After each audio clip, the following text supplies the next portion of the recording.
Bharatiya Janata party भी जम्मू कश्मीर विधानसभा में temple bill को पास नहीं करवा पाई। मुख्यमंत्री उमर अब्दुल्ला ने बिल को रिजेक्ट कर दिया और उप मुख्यमंत्री सुरेंद्र कुमार चौधरी ने सफाई देकर यह कहा कि फिलहाल इस बिल की जरूरत नहीं है, क्योंकि जम्मू कश्मीर में हर धर्म के धार्मिक स्थल की रक्षा सरकार कर रही है। बिल लाया था बीजेपी के विधायक बलवंत सिंह मनकोटिया ने, और बीजेपी के अलावा कांग्रेस, नेशनल कॉन्फ्रेंस, पीडीपी और अन्य कुछ सदस्यों ने इस बिल का समर्थन नहीं किया। बिल ध्वनि मत से फेल हो गया, यानी कि पास नहीं हो पाया। हम आपको बताते हैं कि आखिर टेम्पल बिल कितना अहम है और इसकी सारी कहानी है क्या, जो आज विधानसभा में पास नहीं हो पाया।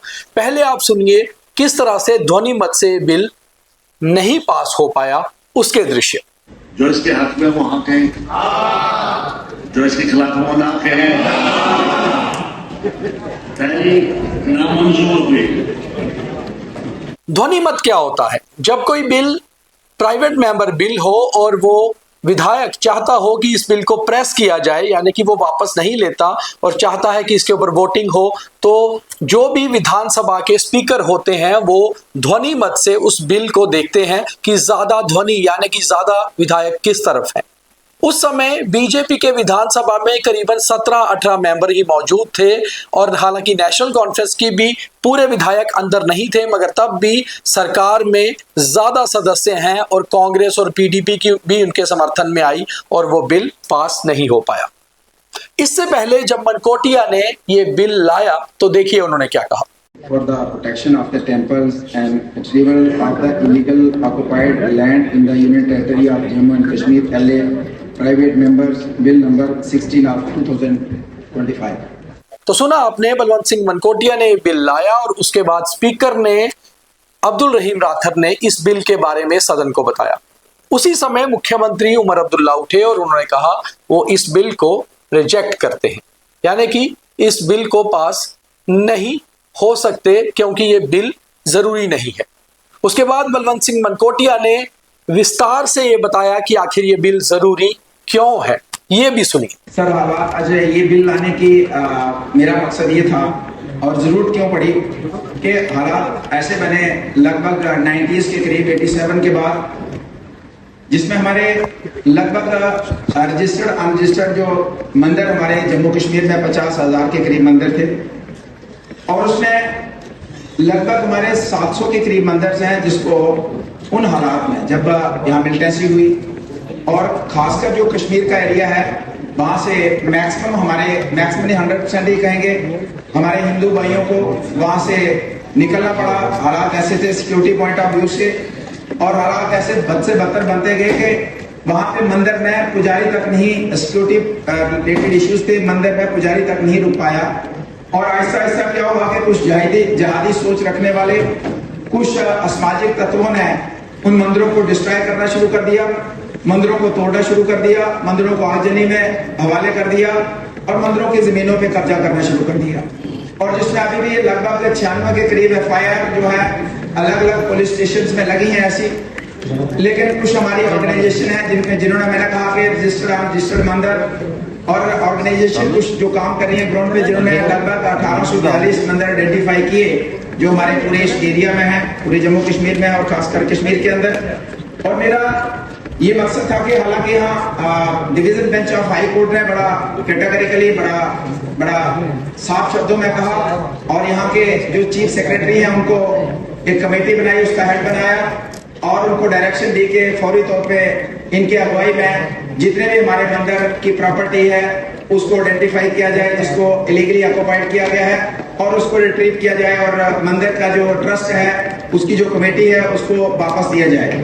तो गवर्नमेंट जिस तरीके से कोर्ट के ऑनरेबल कोर्ट के ऑर्डर के बावजूद जिस तरीके से काम होना चाहिए था नहीं हुआ। हालांकि हम बात करेंगे कि लगभग हमारा रघुनाथ मंदिर जो 170 साल पुराना कश्मीर में है 36 वर्षों के बाद खोला गया, कुछ मंदिरों के ऊपर काम हुआ। गवर्नमेंट ऑफ इंडिया बड़ा सीरियस इसमें है, उन्होंने कुछ मंदिरों को टेक ओवर किया कि जिनको तोड़ा गया, जलाया गया, तो उनको उनको हम किस तरीके से रेस्टोर करेंगे, उसकी सेंटिटी रेस्टोर करेंगे, लोगों के सेंटिमेंट को किस तरीके से हम जो हर्ट हुआ है उसको दोबारा रिस्टोर करेंगे। तो सर मैं ये कहना चाहूंगा कि ये मंदिर मेरा बिल और ये मंदिर की प्रोटेक्शन सिर्फ एक बिल नहीं है और सिर्फ मेरा कहना नहीं है, बल्कि जम्मू कश्मीर में के अंदर और खासकर कश्मीर के अंदर टूरिज्म पॉइंट ऑफ व्यू से अगर हम देखें तो मैक्सिमम जम्मू कश्मीर के अंदर जो टूरिस्ट आता है, जो मेजॉरिटी में आता है वैष्णो देवी माता के आता है, तो हिंदू टूरिस्ट आता है, और वो टूरिस्ट जब कश्मीर जाता है तो जो हमारे हिस्टोरिकल मंदिर हैं अगर उनको अच्छे दोबारा प्रोटेक्ट किया जाए, दोबारा रेनोवेट रिपेयर किया जाए तो डेफिनेटली वो लोग जाएंगे वहां और एक पॉजिटिव मैसेज का यहाँ जम्मू कश्मीर का पूरे देश भर में लेके जाएंगे। Deputy chief minister Surendra Kumar Chaudhary ने इसके ऊपर सफाई दी, मगर एक थोड़ी सी बहस सुरेंद्र चौधरी और बलवंत सिंह मनकोटिया के बीच में हुई, क्योंकि मनकोटिया ने कहा कि जब इस बिल को डिसमिस मुख्यमंत्री ने किया है तो इसके ऊपर सफाई भी वही दें, मगर स्पीकर ने कहा कि सरकार की ओर से कोई भी उस बिल के बारे में अपनी बात रख सकता है। फिर सुरेंद्र कुमार चौधरी ने क्या कहा, ये सुनिए। आपका तजुर्बा ज्यादा है, आपसे कुछ सीखना भी चाहते हैं क्या? मैंने जब बिल मैंने इंट्रोड्यूस किया तो इसका ऑब्जेक्शन सीएम साहब ने किया और दूसरे मेंबर क्या बोल सकते हैं, इसके ऊपर जवाब दे सकते हैं?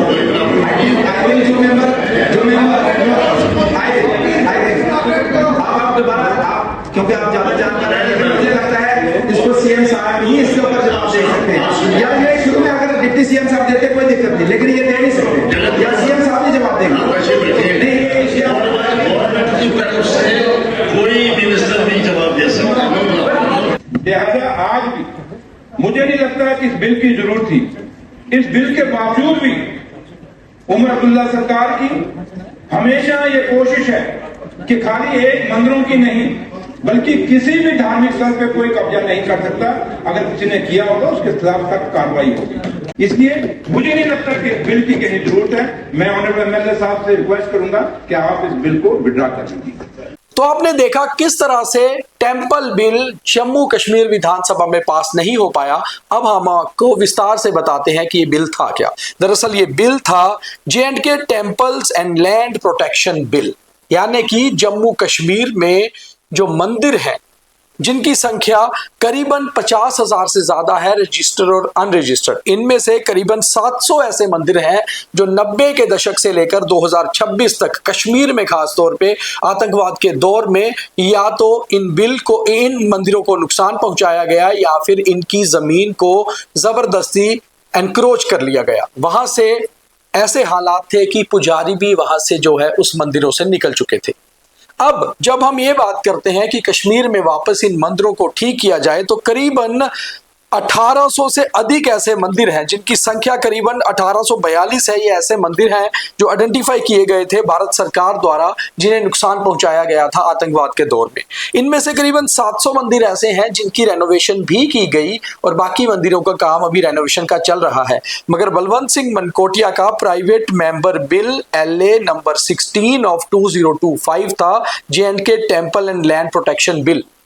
और इस बिल में क्या खास था? दरअसल इस बिल में हवाला दिया गया था हाई कोर्ट के डिवीजन बेंच का, जिन्होंने कहा था टू वेकेट इलीगल ऑक्यूपेशन, यानी कि इन मंदिरों को जिनने इलीगली ऑक्यूपाई किया हुआ है इसलिए इनसे छुड़ाया जाए, to protect and retrieve those temples, those religious places. Kashmir में जब हम ये बात करते हैं कि टूरिज्म को बढ़ावा दिया जाए, और मनकोटिया ने भी अपने वक्तव्य में रखा, तो इसके लिए बहुत जरूरी है कि इन मंदिरों को सही कंडीशन में लाया जाए। इनमें से कुछ ऐसे पुरातन मंदिर हैं जिनके सबूत ये मिलते हैं कि वो 8वीं सेंचुरी से ये मंदिर थे और बहुत पुराने इनके कई सबूत भी मिले हैं। इसके ऊपर बहुत सारा काम भी हुआ है। अब बड़ी बात ये थी कि वाई दिस बिल, ये लैंड जो है temple and land protection bill क्यों जरूरी है।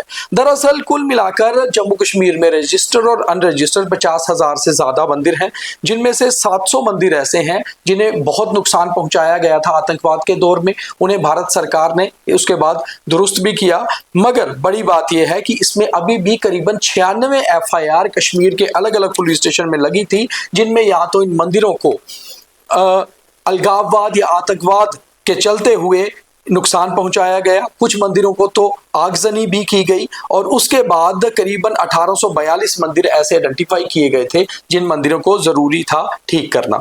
अब ये बिल, ये लैंड बिल, ये जो टेंपल एंड लैंड बिल था, ये इसलिए जरूरी था कि इस बिल के जरिए एक ऐसा कानून जम्मू कश्मीर में बने कि इनकी प्रोटेक्शन कैसे हो, अगर इन पे एनक्रोचमेंट की गई है तो वो कैसे एनक्रोचमेंट हटे। और ये तकरीबन ऐसे मंदिर थे जो बहुत ही पुरातन में थे और खास तौर पे कई बार कश्मीरी पंडित ये बात रख चुके हैं कि जब कश्मीरी पंडित कश्मीर में रहा करते थे तो इन मंदिरों की हिफाजत और पूजा अर्चना वहां पर हुआ करती थी। मगर आज जब नेशनल कॉन्फ्रेंस, पीडीपी या कांग्रेस ये दावा करती है कि कश्मीरी पंडितों की सुरक्षित घर वापसी हो, तो आखिर उनके इन धर्म स्थलों को, इन मंदिरों को भी सुरक्षित रखना, उन्हें वापस एनक्रोचमेंट से छुड़ाना बहुत जरूरी है। और जब हम सुरक्षित घर वापसी की बात करते हैं तो सुरक्षा केवल उन लोगों की नहीं होनी चाहिए जो बाहर रहते हैं कश्मीर से, बल्कि उन्हें जब वापस लाना है तो उनके धर्म स्थलों को, उनके मंदिरों को भी ठीक किया जाना जरूरी है। जब ये सारी बात आई तो इसके ऊपर सरकार ने अपना मत ये रखा, जिसका मत रखने के लिए डिप्टी चीफ मिनिस्टर खड़े हुए। उन्होंने कहा कि उनके लीडर यानी कि नेशनल कॉन्फ्रेंस के प्रेसिडेंट डॉक्टर फारूक अब्दुल्ला एक बहुत ही सेकुलर नेता हैं। उनके मंदिरों में, गुरुद्वारा साहिब में, मस्जिदों में या चर्च में उतनी ही एक्सेप्टेबिलिटी है जितनी कि उनकी जम्मू कश्मीर में एक्सेप्टेबिलिटी है। और साथ ही साथ उन्होंने ये कहा कि मुख्यमंत्री उमर अब्दुल्ला भी हमेशा से सेक्युलर लीडर की छवि के साथ रहे हैं और ये चाहते हैं कि मंदिर के अलावा जितने भी धार्मिक स्थल हैं उनकी सुरक्षा पूरी तरह से रहे। मगर उसके लिए जम्मू कश्मीर में जरूरी कानून है, इसलिए ये बिल जो है वो जरूरी नहीं है। अब ये बिल जरूरी क्यों था, ये बात करनी भी जरूरी है।